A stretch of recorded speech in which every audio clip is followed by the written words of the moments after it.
میرا نام عمیر ہے۔ عموماً ذہن میں ایک بات یہ آتی ہے کہ ہم نماز پڑھتے ہیں، دنیاوی خیالات آتے ہیں، تو نماز تو ہم ادا کر لیتے ہیں، مگر بعد میں یہ محسوس ہوتا ہے کہ نماز ہماری ہوئی یا نہیں ہوئی۔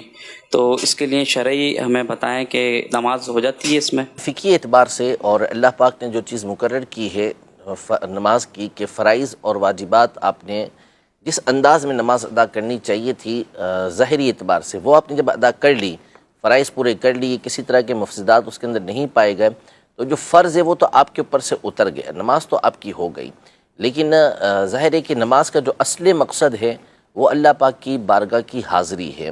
تو بندہ جب نماز کے لیے آئے تو پوری تیاری اور اہتمام کے ساتھ آئے کہ میں اللہ جل شانہ کی بارگاہ میں حاضر ہو رہا ہوں، عبادت کرنے کے لیے آ رہا ہوں۔ اب اپنی ساری کی ساری توجہ اللہ پاک کی بارگاہ کی طرف رکھے، تو یہ اس کے لیے نماز کا اصل مقصد حاصل ہوگا۔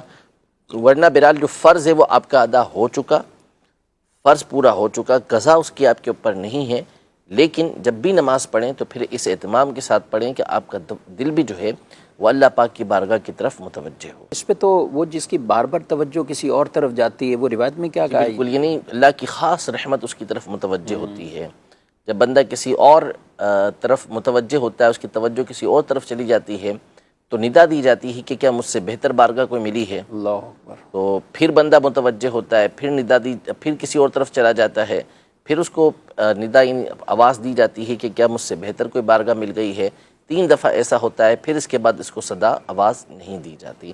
تو بہرحال اپنی توجہ نماز میں ہی رکھنے کی بھرپور کوشش کرنی چاہیے۔ اور جب یہ پریکٹس کرتے ہیں تو میرا خیال ہو ہی جائے گا نا، اس طرح کہ ایسا نہیں ہے کہ کوئی توجہ کسی کی ہو ہی نہیں سکتی نماز کی طرف، جب اپنی بار بار توجہ اسی طرف رکھیں گے، دنیاوی خیالات تو آ ہی جاتے ہیں ہر ایک کو کسی نہ کسی طرح، لیکن جب توجہ اس طرف رکھیں گے تو انشاءاللہ یہ بہتری آئے گی، اور نماز میں بھی آپ کو لطف ملے گا۔ بہت سے لوگ ایسے ہیں جن کو رکعت بھول جاتے ہیں، جب رکعت کا معاملہ ہوتا ہے تو اس وجہ سے بھی بعض ایسے بھی ہوتے ہیں کہ پھر وہ نماز سے بھی پیچھے ہٹ جاتے ہیں کہ ہمیں نماز پوری یاد نہیں رہتی، رکعتیں یاد نہیں رہتے، بالخصوص جن کی عمر کچھ زیادہ ہے تو ان کو بھی، ان کے ساتھ بھی اس طرح کے معاملات ہو جاتے ہیں۔